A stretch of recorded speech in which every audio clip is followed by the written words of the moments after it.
Hi, I'm Jean Nolte, editor at Fonts & Porter. And I'm Colleen Tauke. I'm the sewing specialist at Fonts & Porter. In this tutorial, we'll show you some of the techniques used in making Farmhouse favorite. To get the pattern and the products seen in this video, visit our website. So this is a fun quilt made from 1930s reproduction fabrics.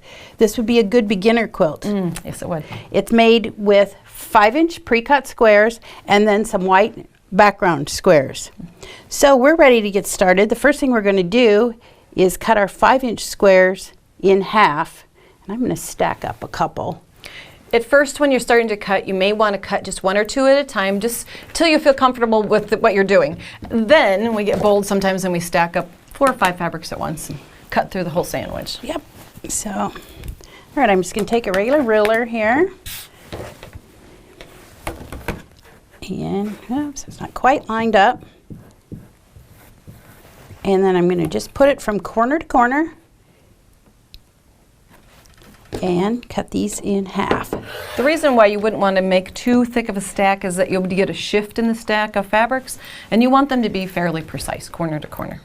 So what we're going to do now is make this block, and you'll notice that when we go to put this triangle on the side of the square, the points stick out and you can't really tell how to line it up.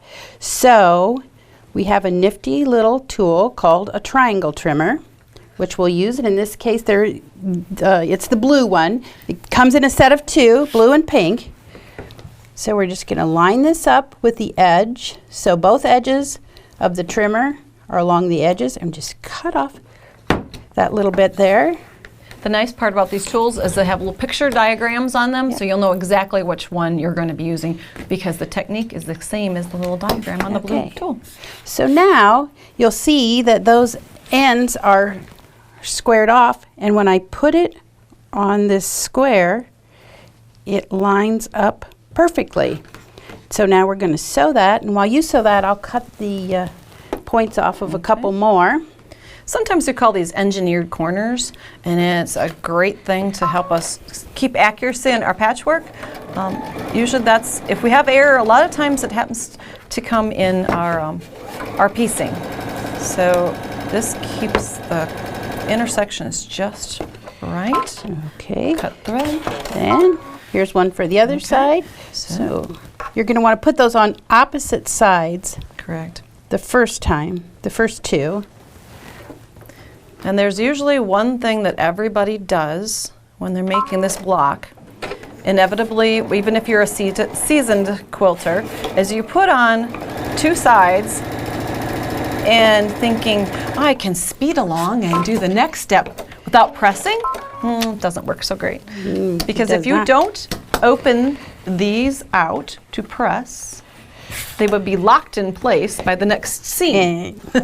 So that's what we need to do. All right, so I'll get these, the last 2. You need 4 for each block. I'll get those trimmed off for you, and then I'll give that a quick press. Now, when we're pressing, we want to press the seams to the towards the outer edge. All right.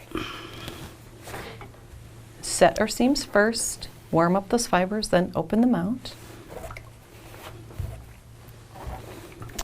There we go. And that's usually where people want to cut corners and think, I'll press later. It just helps keep a nice, neat system if you press in between. So now what we would do is put these other 2 opposite corners again on there, sew them, and press them open. We'll get a block like this. Right. So you end up with this block right here, and you'll need 86 of those. Then you're really good at doing this. Right, and it's really, really easy. The other thing you need is 8, what we call half blocks. So you'll put one side on, press it open, put the other side on, make 8 of those. So once you have all your blocks, we're ready to assemble rows. Assemble it into rows. So I'm going to move these things out of the way a little bit here so you can see. So you're going to have a row of blocks that looks like this. Then you're going to have a row that's offset on the top and bottom with these half blocks, which we'll attach on, so you can see I'm going to turn that.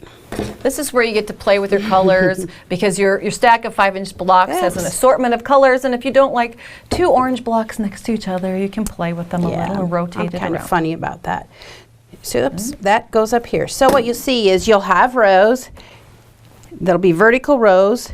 Some will be straight across the top, and then the ones in between will have these points. You join the blocks into rows, join the rows, and then you're going to just take a ruler and line it up along the tops, along the tops of the straight blocks, and just trim that off. Makes the perfect outside edge of your quilt. And as we see, when the blocks get put together, you get this great play of color zigzagging through the quilt. Right. To see more of our videos, visit our website. Thanks for joining us.